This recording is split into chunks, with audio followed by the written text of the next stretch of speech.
based on what you could tell, why wasn't Odell working out in Cleveland? Have you looked at any all 22 with that? What do you got for me on that? I think some of it is just time on task. Like, he's been in and out of the lineup. Baker's kind of been in and out of the lineup. And then I think this thing took on a life of its own. And then it became something that they constantly had to deal with. And, it's almost like when Baker's ready to throw and sometimes Odell's not there, it was just like square peg, round hole, and it just didn't work.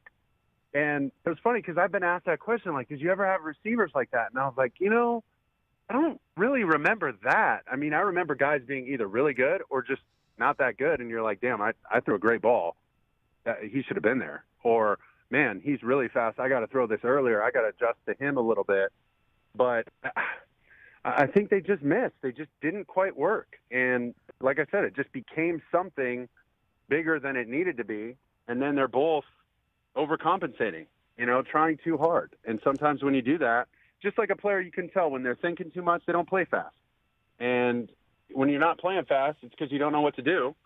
And you got to go through it over and over in your head, and you just look slow, and it just doesn't work. And so, unfortunately, that was the case. I think, honestly, at the beginning of the season, it might have been the best time to just, hey, let's see what we can get for him. But now they're just in a weird spot where they might not get anything for him, and God forbid he goes to somewhere else in the division and comes back to bite him. That's what I'm saying. I mean, I don't know if he'd wind up in Pittsburgh. Cincinnati, I think, is straightened, but maybe the Ravens would say, let's go and stick him out there with Hollywood Brown, and there'd be plenty of teams that kick the tires on him for sure. Just, all right, we got to make a run. A team, even New Orleans, even teams like, hey, if we got to ride with our backup here, let's give him somebody else. Let's give this defensive coordinator somebody else to stay up all night on Wednesday trying to game plan for. Well, you know what I mean? Like, just to make it harder. We all know who would turn him back into a Pro Bowler would be Belichick. You know it. Like, that's where everybody goes to get turned back into Pro Bowlers. I mean, everybody thinks that could be a great landing spot, too, because of the culture and the way he's handled everybody. And, with Odell, certain guys, the Jalen Ramseys of the world, like different guys. I mean, when you say, like, they're like, people will use the word trouble or problem guys or locker room issues or whatever. And I don't know if that's totally fair, right? Because these guys aren't like arrested every other week. Like, they're not in trouble with the law. It's just they're a little more outspoken. They express themselves a little different.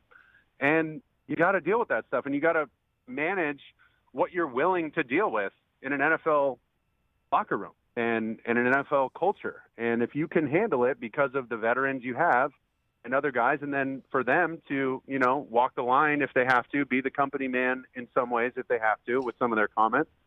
And I think, that compensation on both sides, both sides can reap the benefit of that. So, he can go somewhere and play really well, and then, unfortunately, it'll just make the Browns look worse. So it's not a Baker thing? Because you hear that. I mean, you had mentioned where you were yesterday. That's kind of a lair for that sort of thing. But, is it a Baker thing, Mark? I'm still like, you're starting to see Baker play against a lot of his contemporaries. And I love his attitude. I love, his work ethic. I think he does want it to work. I just don't know if he's ever going to crack that, like, top 15, top 20 of quarterbacks in the NFL. And that's okay. It's just, and that's what they've done with their running game, with their defense, the players they've acquired, the system they run. I mean, it's heavy run now. And when Baker's been his best, and I've said this before, he's a 25 throw a game guy, 30 max. And after that, it's almost like a little bit of speed wobbles. It's almost like, this is not where we feel comfortable. Now, every once in a while, you're going to have to put it up 40 times a game. You're just going to have to. You're getting the brake speed off you, and you got to come back and rally from 14, 17 points, and you got to throw it. But if they had their druthers, I would say, hey, we're going to run it, 30-plus times and throw it 25 if we absolutely have to. That's just kind of been their way for success. And now they're in this position like, are we going to pay this guy like all his contemporaries? Now like you nailed it. Now that's exactly, that's the issue right there, because he was a 50, 60 throw guy and winning the Heisman. You know what I mean? Like, we never, ever, when Baker came out of college, thought, well, this guy can't wing it around. I mean, like, that's the way that's what he did. Here's my only thing. Now, I get it. The numbers are there. But that's a lot of quick, RPO, shallows, slants, unders. I mean, that ain't like, going through 1, 2, and 3 reads. You got better personnel 95% of the time in every game. It's different. You know what I mean? Now you get in the NFL and you're like grinding out completions on 3rd and 5 where you got to be incredibly accurate, precise with your throws, and one ball length left or right is the difference between converting. I mean, the margin for error is so much smaller.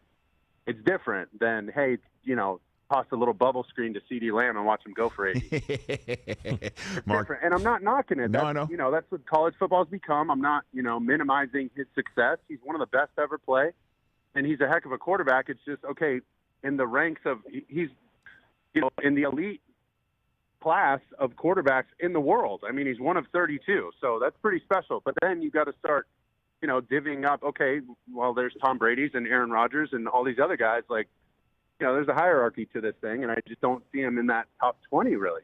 Hey, you watched all the way to the end. Thanks for that. Watch more right here.